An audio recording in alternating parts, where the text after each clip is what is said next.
Hello বন্ধুরা, আজকে আমি করব চিংড়ি মাছের মালাইকারি। দেখো কত বড় বড় বাগদা চিংড়ি নিয়ে এসছে আমাদের। ঠিক আছে, তো একদম পরিষ্কার করে ধুয়ে ঠুয়ে রাখা হয়েছে। দেখো কত বড় সাইজের চিংড়ি।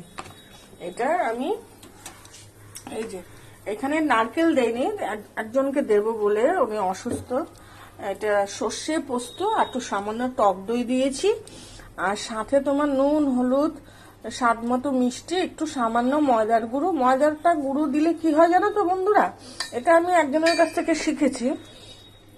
ময়দা দিলে যে কোনো জিনিসের একটা সফটনেস আসে, জিনিসটা হার্ডই হয়ে যায় না, সেজন্য আমি একটু ময়দা দিই।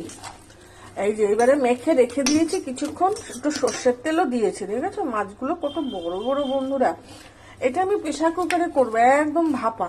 প্রেসার কুকারের মধ্যে যথারীতি একটুখানি সর্ষের তেল, একটু কালো জিরে দিয়ে দিয়েছি। দেখেছো, এবারে মাছগুলোকে আমি দিয়ে মোটামুটি একটু ফিসফিস করবে, তখন নামিয়ে দেব। কেন, মাছটাকে অনেকক্ষণ মেখে ম্যারিনেশন করে আমি রেখে দিয়েছি, বুঝেছো। খুবই অল্প মশলা দিয়ে করেছি, বুঝতে পেরেছো। একটা মাছ দেখো বন্ধুরা, কত বড় মাছ দেখো। আমার 1 বিঘা, 1 হাত বলে না এটাকে, 1 হাত, দেখতে পেয়েছ।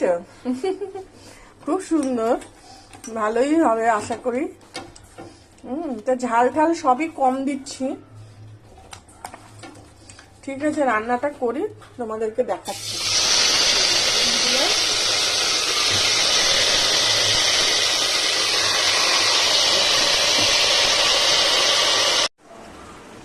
বন্ধুরা, চিংড়ি মাছটা আমার হয়ে গেছে।